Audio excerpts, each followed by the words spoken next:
Përshëndetje, hiri dhe paqja nga Zoti ynë dhe shpëtimtari ynë, Jezu Krishti. Sa mirë është që kemi këtë shkëmbim shpirtëror përmes mediave, përmes televizionit, përmes satelitit. Ne kemi një thirrje, një rrugtim që na është propozuar, kemi një vizion shpirtëror se shpëtimi duhet shpallet. Zoti Jezu Krisht, i njohur si Zot dhe shpëtimtar, që shpirti që njeriu më në fund të gjej paqen. Kjo është ajo që do të bëjmë për 30 minutat e ardhshme, me shumë mençuri. Sot dua të flas me ju për fitoren. E dua këtë fjalë, fitore. Fitoria ka një rrugë. Ka diçka që duhet të mësosh për të përjetuar fitoren. Unë jam apostulli Miguel Angelo nga Kisha Ungjillore Cristo Vive në Rio de Janeiro, qytetin e mrekullueshëm, në Brazil, një vend që është bërë atdheu i ungjimit për botën. Dëgjoj, të lutem, çfarë thot Shpirti i Shenjtë?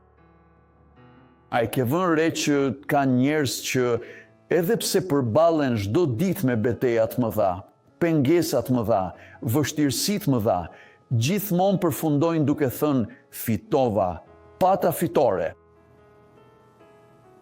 Por ti njeh edhe njerëz të tjerë që edhe kur çdo gjë është në favor të tyre, duket sikur jetojnë gjithmonë në humbje të vazhdueshme. Ti njeh ndoshta dikë, thot, unë jam nga ata që jetojnë me fitore. Të tjerë thonë, humbja troket në derën time çdo ditë. Dhe pse ndodh kjo? A është jeta fitimtare, rezultati i fatit, i rastësisë? Apo ka një rrugë shpirtërore, biblike, një rrugë të caktuar nga Zoti, që e çon njeriu që beson, që ka besim, që ka dhuntinë e besimit, që ka besimin e të zgjedhurve dhe që ky besim e çon drejt fitores përfundimtare? Pra, sot do të zbulosh se jeta e vërtet fitimtare, fitoria e madhe, nuk është thjesht diçka si një çmim i rrallë që u jepet vetëm për një numër të vogël njerëzish. Por, në të vërtet, është fati i çdo kujt që ecën në besim. Sepse Zoti Jezus Krisht, i vetmi Zot, Zoti i vërtet, ai mendon, sepse ai është plotësia e urtësisë, ai mendon për te i nesh, ai është i gjithdijshëm dhe mendimet e tij janë gjithmonë për paqe, për të mirë dhe për begati. Prandaj, mendo bashkë me mua Todën. Po të flas si një profet i Zotit? Po të flas si një lajmëtar i lajmeve të mira, të gëzimit të madh? Po të flas si dikush që beson dhe është i sigurt në besimin dhe fenë e tij?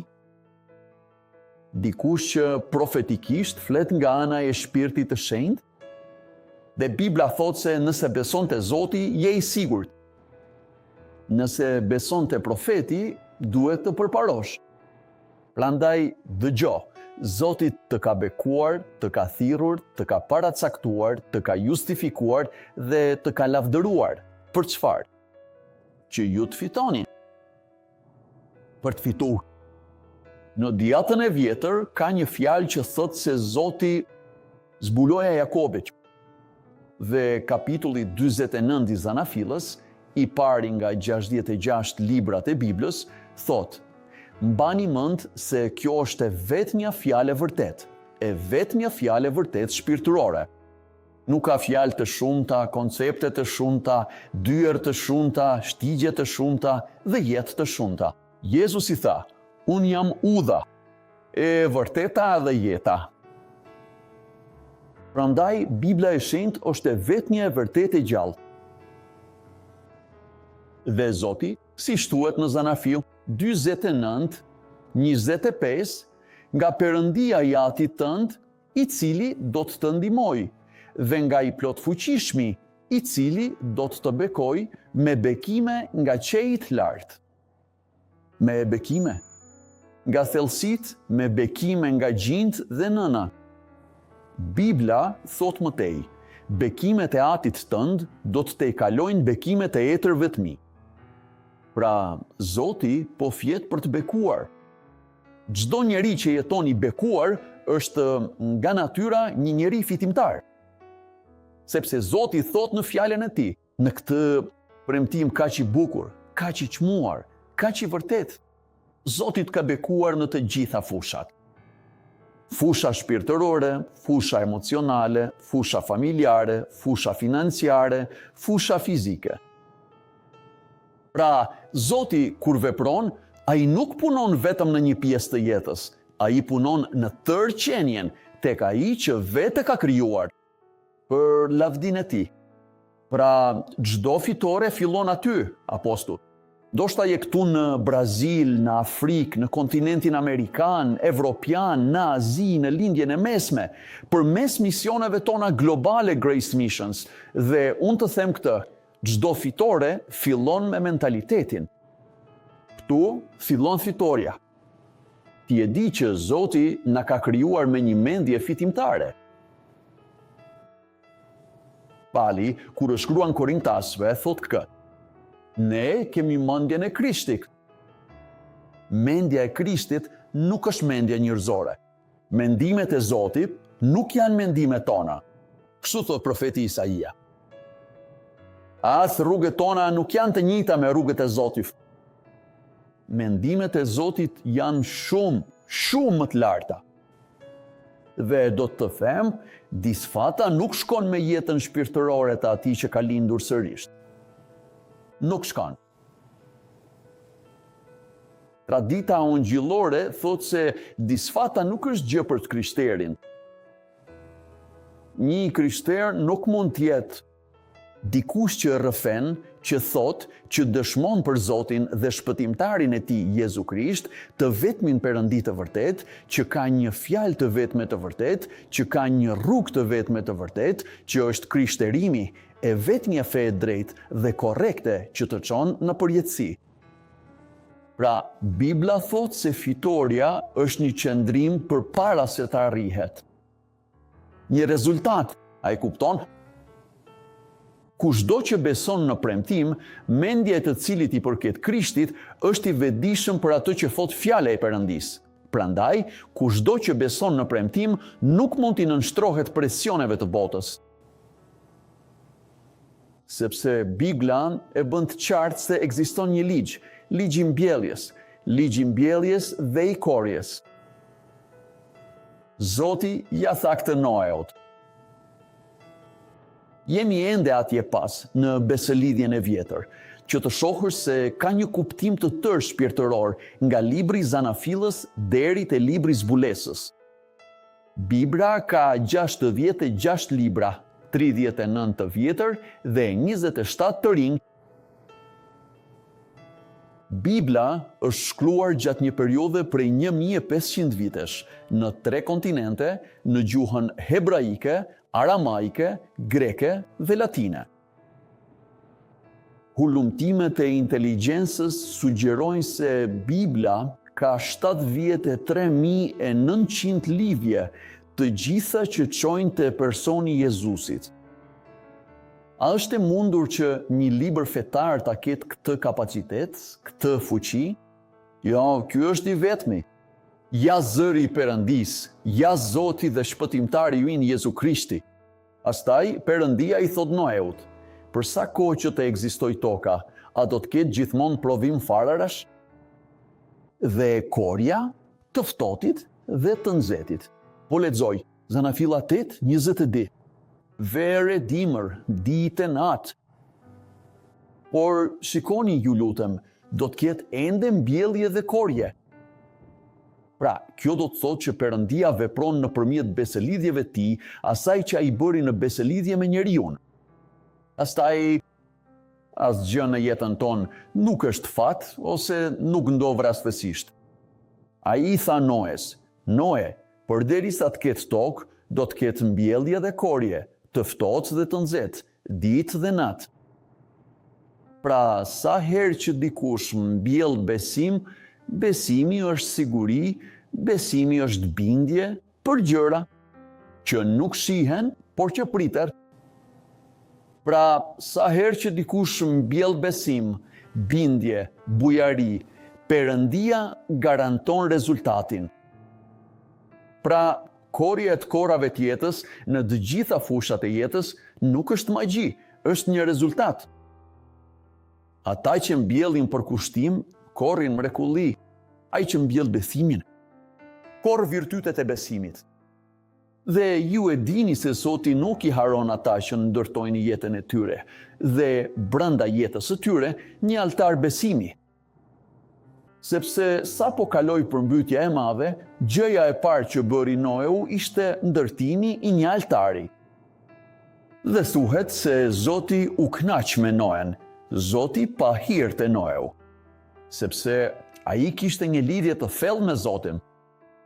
Jo vetëm për faktin që ai për 120 vjet shpalli duke thënë do të vi një ditë kur do të ndodh një përmbytje e madhe dhe askush nuk i besoi. Dhe ai qëndroi pa lëkundur. Erdhi dita e madhe, ai hyri me familjen e tij, 8 vet brenda asaj arke, bashkë me kafshët, dhe aty Zoti provoi që besimi që ky burr i moshuar kishte para Zotit i solli atij fitoren. E gjithë toka u shkatrua, përveç Noes dhe pasardhësve të tij. Ishin 8 vet. Pra fitoria nuk vjen rastësisht, ajo vjen nga një parim.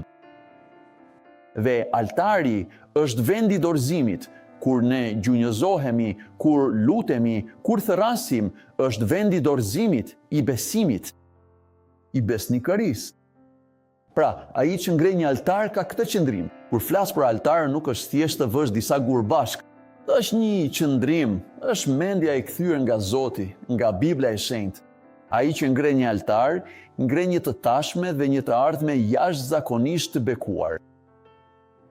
Pra, fitoria është fryti i besimit, i një besimi të vazhdueshëm, të disiplinuar, i një besimi të guzimshëm, të trimëruar. Dhe ndoshta po më dëgjon dhe njëkohësisht po dëgjoj një zë tjetër që thot, por unë shoh vetëm humbje në jetën time, dështim.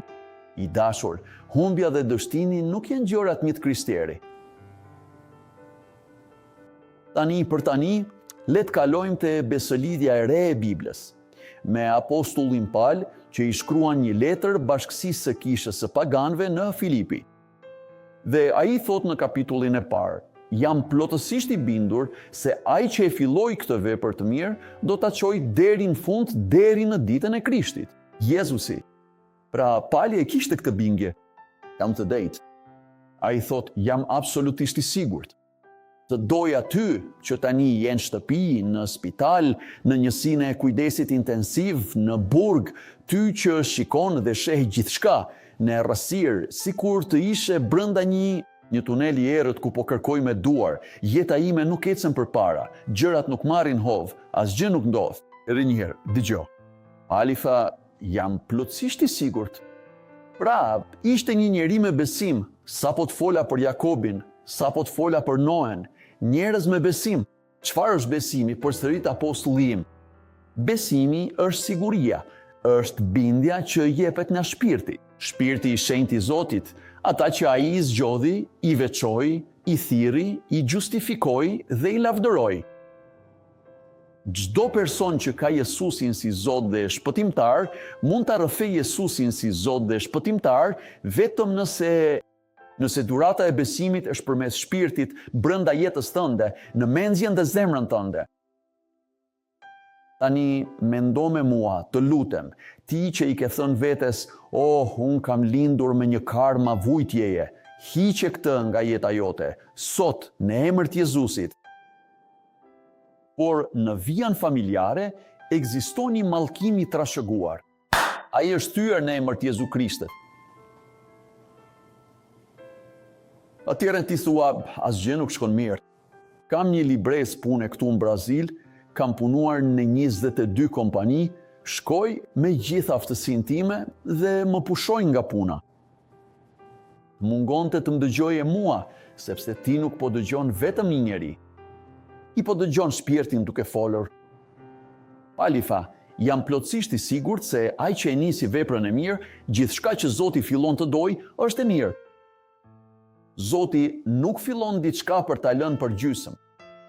A i tha, jam plotësisht i sigur se a i që nisi veprën e mirë, do ta përfundoj atë. Atë ka shërua Zoti për gjysëm. A ka bërë Zoti vetëm pak shpëtim në jetën tënde? A të ka dhënë Zoti diçka pa të pajisur?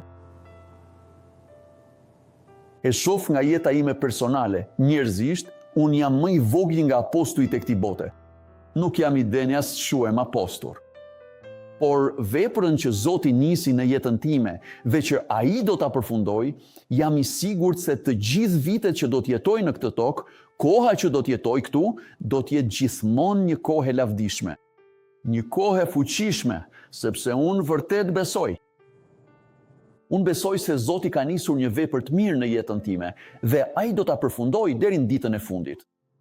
Do të kem të korat shumë vëda. Që kur misioni ynë global Grace Mission filloi të pushtoj botën, kaq shumë vende tashmë janë përfshirë, janë lidhur, kanë bashkëpunuar. Qindra e qindra njerëz në vende të ndryshme të botës, që kanë filluar të dëgjojnë dhe të kuptojnë se ky program, kjo zë që transmetohet në këtë programim, është zëri i Zotit, nuk është zëri i një feje. I dashur, feja nuk të shpëton, idhujt nuk të shpëtojnë, figurat nuk të shpëtojnë, piramida nuk të shpëton, përqafimi i pemës nuk të shpëton. Pirja e Santo Daimon nuk të shpëton. Marja i Josko nuk të shpëton. Të kesh një figurë, një idhull dhe të përullesh para tij nuk të shpëton. Jezus Krishti është i vetmi shpëtimtar, i vetmi Zot. Pra Zoti nuk premton për të heqë dorë më pas. Ai bën një premtim dhe e mban atë. Besimi nuk i mohon vështirësitë në të gjitha çështjet, por e transformon çdo vështirësi, çdo dhimbje në një trampolinë. Në rrugën lart, gjithmonë fitore dhe përfitore. Kur beson, Zoti vetron.